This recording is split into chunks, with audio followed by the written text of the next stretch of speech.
Kingdom of Salutania is a land that has been continually surrounded by the mysterious and evil fog called miasma. This fog, when becomes heavy and thick, wraps the bodies and minds of all living creatures, and turns them into terrible monsters which can destroy the world. For ages, the noble knights of Salutania have valiantly fought against this malevolent force, risking their lives to protect the kingdom and its citizens. However, there are times when the fog becomes too thick, and no knight has the power to defeat it. During these desperate times, a holy maiden called the Saint appears to save the world. Katori Yusei, a 20-year-old office worker who is a dedicated and hardworking individual. One fateful evening, after a long and arduous day, when she reached her home is suddenly enveloped in a mysterious light. With fear, Yusei closes her eyes, and when she opens them she finds herself in a royal palace. Somehow Yusei is summoned in a parallel world. She sees unfamiliar people around her who all seem to be happy. Yusei then notices another girl who is equally shocked and confused as she is. It becomes evident that a summoning ritual has mistakenly brought two individuals from Earth instead of just one.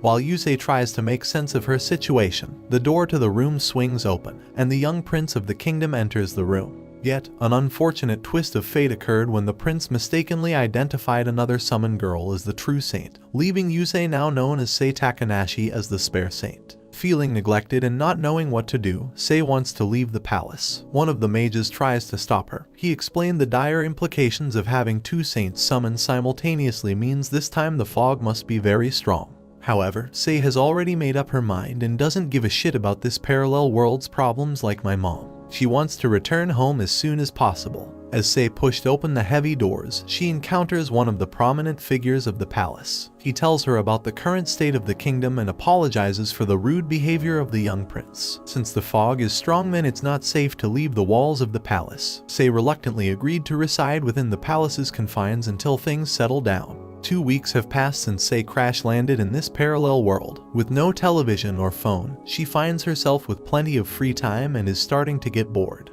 Being a dedicated individual, Sei is not accustomed to this new life. However, after having breakfast she embarks on a walk in the palace gardens. There she stumbles upon lavenders that, to her surprise, carry the same familiar fragrance as those on Earth. Intrigued, as Sei inspects the flowers, she has an unexpected encounter with a young man named Jude. She asks him if these flowers are just for display or are for other purpose. Jude tells her that these are all medical herbs used to make potions for research. Jude knows so much about each flower because he works in a research institute, where he studies on herbs to know their effects and properties. Sei then insists to see the research institute, and Jude shows her around the Institute of Medicinal Plants. The next morning, Sei is in a good mood and even her maid notices it. Sei explains to her that in her world she was always interested in plants and herbs, and after yesterday's tour of the Institute of Medicinal Plants she is feeling much better now. Sei then goes to meet Jude in the institute, and is surprised to realize that Jude lives within the institute.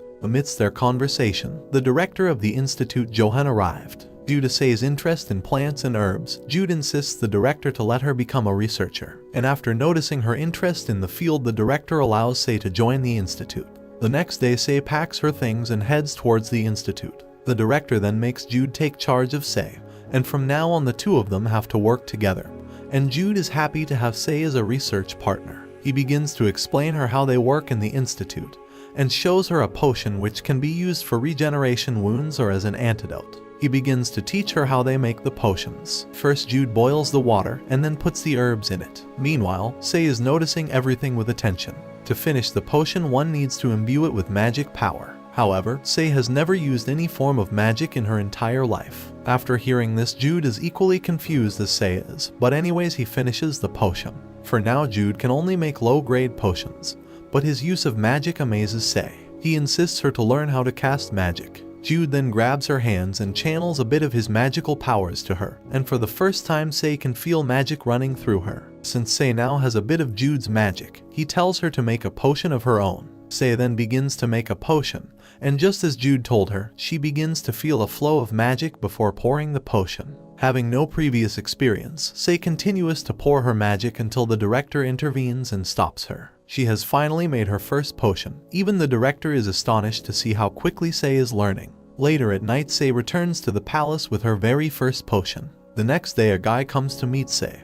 He is carrying one of her potions in his hand. It turns out, the test potion that Say made is 50 times more effective than the other potions, even though the color of her potion is of a low grade as compared to mid and high grade potions. However, nobody at the Institute is able to make the high grade potions. That's why they have to source them from different places. Say thinks she can also make the mid and high grade potions. 3 months have passed. Say quickly becomes proficient in the craft and produces more potions than the Academy can handle. Her skills are put to the test when the Third Order of Knights returns from an expedition wounded by a dangerous fire-breathing lizard known as a salamander. Thankfully, there were no deaths, but many of the knights are badly wounded. Say and Jude along with others gather all the supplies of potions and head towards the royal palace to help the doctors. They soon arrive at the royal palace. Say and her associates step into healing the wounded knights using her potent potions. In this bad time, the saint which the prince had chosen is nowhere to be seen.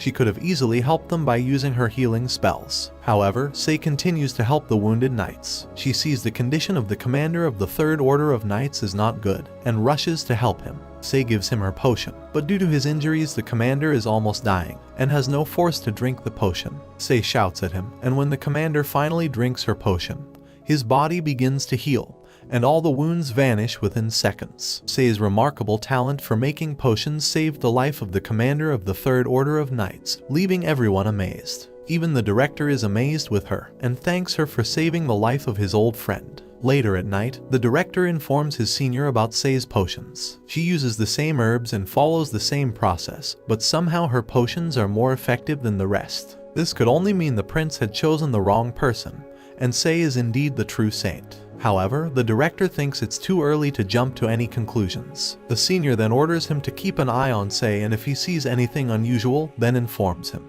The next day, the director summons Say to his room. Due to their assistance with the salamander incident, the Institute has received a bonus funding from the king.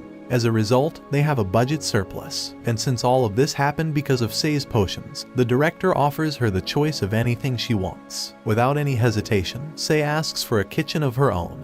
And just as she wished, within a week the director makes a beautiful kitchen for her. He wanted to hire a chef for her, but Say insists to cook for herself. In reality, Say is getting bored from the food of this world which have no taste, and she wants to eat the Earth's food. The director then asks if he can also taste her earthly cuisine, and she accepts his request. While preparing food, Say uses medical herbs of the parallel world, which no chef in Salutania has ever used in their dishes. Within a few minutes, Say completes the food and places it in front of the director. He takes a bite of it and instantly likes it. The director has never tasted anything like that before, and requests Say to teach the other chefs her way of making such delicious food. Upon his request, Say begins to teach her cooking skills to the other chefs. Later, Say goes to deliver important documents to the director, where she officially meets Albert Hawk, the commander of the Third Order of Knights, and a prominent figure in the castle. Say begins to admire his beauty, especially his blue eyes. The commander then thanks Say for saving his life. Since Say wanted more ingredients for her high-grade potions, Albert offers to take Say and a few others on an expedition to the southern woods to gather those ingredients. She agrees to go with him on this expedition. Say along with Jude and others continues their journey to the southern woods, but so far they haven't encountered any monsters. This also surprises the commander because he knows by now they would have encountered several monsters. However, he tells Say and her colleagues to gather the herbs they needed.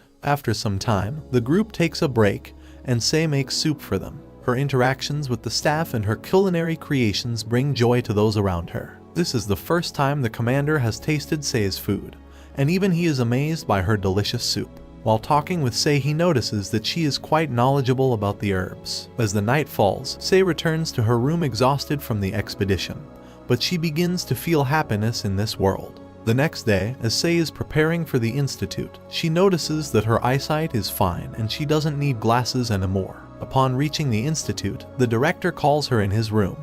He tells her that apparently after yesterday's expedition the knight's physical strength rose significantly. This could be due to the lunch they ate that day. The researchers have found Say's different recipes improve different physical abilities. Even that's not enough, they have discovered that a 50% increase in Say's potions is also affecting the food she makes. For the time being, the director tells Say not to cook anything in public and gives her a day off. Say once again starts to feel bored, and to divert herself visits the palace's library. As she begins to read a book, Say meets with a beautiful girl named Elizabeth Ashley. Judging by the book's cover, Elizabeth instantly recognizes that Say is from the Research Institute, and the two of them introduce themselves to one another. After some time, when Sei is heading back to the palace, she encounters the commander who offers her a ride. She hesitantly hops onto his horse, and a hint of romance starts to blossom between them. Sei has never been this close to a man before, but for some reason she feels comfortable with him. For the next few days, the commander accompanies Sei on her regular trips to the library. Soon in library, Sei begins to encounter Elizabeth more often, leading to the development of a new friendship. Their friendship becomes so deep that Sei begins to call her by her nickname. Since Sei knows so much about herbs, she offers to make some cosmetic creams and lotions for her new friend. However, Liz seems to be worried about a girl named Nicole who is suffering from severe acne. Sei thinks she can help this girl with acne problem. The next day, she begins to make a lotion for the acne. After a few weeks of effort, Sei meets Liz and Nicole and gives them the lotion. Nicole seems to be hopeless. She has already tried many lotions, but so far nothing has worked. To boost her confidence, Liz grabs the bottle and puts the lotion on her hand. To everyone's surprise, her skin begins to glow and is smoother than before. Seeing the results, Nicole is sure that she can finally get rid of her acne and thanks Sei for the lotion. Sei is happy for earning gratitude from Nicole and also gaining attention for her cosmetics. After some time, Sei receives a letter from Nicole in which she thanked her for the lotion, and the words about her cosmetics are spreading in the farthest regions of the kingdom. Within few days, Liz meets Sei in library. She tells Sei about people noticing her riding with the commander, which freaks her out. The next day, it's super hot in Salutania, and Sei decides to combat the heat by soaking her feet in cold water. She goes to Jude and asks him if he could make the water cold using his magic, and he assists her in making the water cold. However, he warns her to ensure no one sees her bare feet. It looks like the kingdom of Salutania has some foot fetishes. Sei tells him to use the ice, but it turns out that only a few people really know about ice magic. After some time, when Sei is soaking her feet, Albert accidentally witnesses her feet when he visits her, leading to an awkward moment. Despite the initial shock, Albert enters the room and asks Sei to accompany him to the town's capital the following day. Sei already has a day off tomorrow, so she agrees to go with him. The next day, Albert comes to pick her up, and together they arrive at the town. He grabs her hand and takes her to the marketplace. Throughout their visit, Albert holds Sei's hand, showcasing their blossoming relationship. While they are exploring the town, he even protects her from a potential collision with another person, and Sei thanks him for that. The two bond over their experiences, and Albert shares stories from his past, including his childhood adventures in the town with the director Johann. Since members of the upper class are not allowed to go to the town, still somehow Albert and Johann always sneak up and come to town. While traveling in town, Albert and Sei become hungry and go to a food store to have something to eat. However, after having food, when Sei drinks water, she wishes it could be a bit more chilled. Albert instantly uses his magic and turns the water cold. Sei realizes that Albert, being of an upper class, is among the few people who have ice magic. As they continue exploring the marketplace, Sei becomes interested in a hair ornament, but finds it beyond her budget. Albert asks if she wants it, but Sei refuses. When they finally return to the palace, Sei thanks him for the lovely day. She wishes him a good night, and when she turns around, Albert surprises her with a gift. Later, when Sei opens the gift, to her surprise, it's the same ornament she liked in the town. However, this ornament contains gems matching Albert's eye color. The next day at the palace, the director inquires about Sei's day with Albert. Sei tells him everything they did and also about the gift that Albert gave her. Their conversation leads Sei to realize that she went on a date with Albert. The director then tells her to keep the ornament if she likes it. Sei then meets Liz in the library, who instantly notices her new hair ornament. She begins asking questions about the ornament, and Sei tries her best to dodge them. However, in the end, Liz is able to guess that it's a gift from Albert. In this world, it's a common custom for men to give women they like an item matching their eye colors. The next day at the institute, Jude discovers that Sei's hairpin is enchanted and is reacting to her own magic. It's a different kind of magic which is beyond Jude's expertise. Since it's an enchanted element, they call the director to know more about it. After inspecting it, he suggests Sei to visit the Royal Mage Assembly to learn about enchantment and its magical applications. One of the mages starts teaching Sei about the techniques of enchantment and tells her that a caster can enchant any element through his or her affinity. He then asks Sei about what kind of enchantment she wants to do. After some thinking, Sei asks him if it's possible to completely nullify one's magic. The mage is sure that a holy maiden has the power to cast this kind of magic. Since Sei is one of the saints, she believes she can do this magic. The mage then gives her a stone and Sei begins to enchant it. but her initial attempt doesn't go as planned, and the stone breaks into many pieces. The deputy director of the mages, Erhardt, realizes that Sei wanted to use her magic to lessen the severity of more than one type of magic, which obviously broke the stone. He gives her another stone, and this time Sei, with the guidance of Erhardt, begins to grasp the process. He then inspects the stone, and it passes perfectly. Erhardt keeps teaching Sei new enchantments, and she keeps enchanting them on the stone, leaving other mages astonished. In the end, Erhardt gives her a big stone and tells her to enchant it to resist both physical and magical damage. However, Sei thinks her magic is not powerful enough for this task, but Erhardt pushes her and Sei hesitantly begins to enchant the stone. Her hands have never been this hot before while enchanting, and a few seconds later, when she opens her hands, Sei finds the stone to be perfectly fine. Erhardt then inspects the stone and it turns out to be perfectly enchanted, and the other mages can't believe their eyes. Erhardt then gives Sei a small stone as a token of her work. A few weeks have passed since then. One day, Johann and Erhardt come to meet Sei. It turns out that somehow the First Order of the Knights has learned about Sei's enchantment capabilities and wants the Royal Magi Assembly to produce some enchantments for them. The problem is that only a handful of mages are able to produce those kinds of magically enchanted stones. Erhardt then asks for Sei's help in making those enchanted stones, and having a kind heart she agrees to assist him. Sei along with Erhardt arrives at the Royal Magi Assembly and notices that the mages are trying their best to accomplish the task. Erhardt then leaves Sei to her task, and when he returns she has already completed most of it. She is confident that the next day she will be able to complete everything. Erhardt then tests all the stones, and is happy to realize that all the stones have passed successfully. To return her favor, Erhardt asks Sei how she would like to get paid for her service, and she begins to think about it. The next day, Sei goes to meet Albert at his place. She has made some desserts, and also brought him a gift. Due to her work in the Royal Magi Assembly, she was able to obtain a pendant and enchanted it to resist magical damage, which will help Albert in his next expedition. To thank her for this gift, Albert gets on his knees and kisses Sei's hand, leaving her realize his feelings for her. But that's where this video ends. Remember to like and subscribe to the channel. Thanks for watching, and I'll see you next time.